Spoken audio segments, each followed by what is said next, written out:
L'heure était à la confidence pour Daniel Pennac.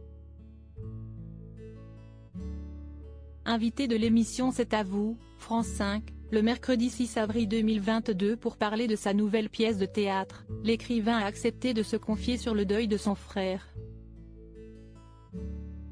Si est donc avec beaucoup d'émotion qu'il a parlé la mort de Bernard qui a été un véritable choc. Après avoir réussi à mettre des mots sur ce drame dans son livre en 2018, l'ouvrage est intitulé Mon frère et est publié aux éditions Gallimard. Daniel Pennac est revenu sur un passage marquant.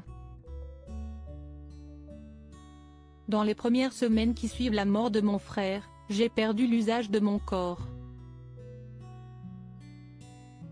Je me suis abandonné, en le disant, je me rends compte du ridicule de la situation, a lu le journaliste en plateau. Selon les dires de Daniel Pennac, la mort de son frère a provoqué en lui un relâchement physique total. J'ai failli me faire écraser 5 ou 6 fois dans Paris, je me suis cassé la gueule dans le métro, j'ai laissé ma voiture faire une tête à queue au-dessus d'un précipice, je suis tombé d'une falaise, j'ai dégringolé.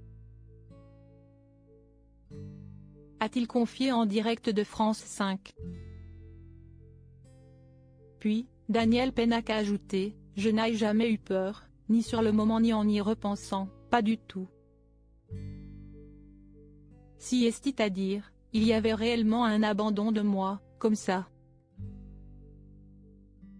Daniel Pennac sur la disparition de son frère, je m'en voulais à mort ayant perdu la maîtrise de son corps. Daniel Pennac a beaucoup inquiété son entourage.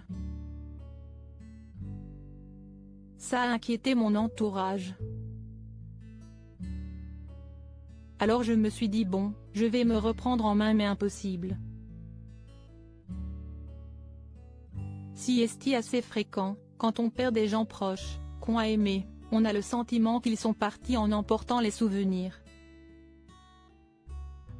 Ils nous ont laissé des sensations, comme la sensation de leur absence. Ça a duré longtemps. Par exemple, quelques semaines après sa mort, je décrochais le téléphone et je l'appelais. Alors je raccrochais, je m'en voulais à mort, a-t-il conclu.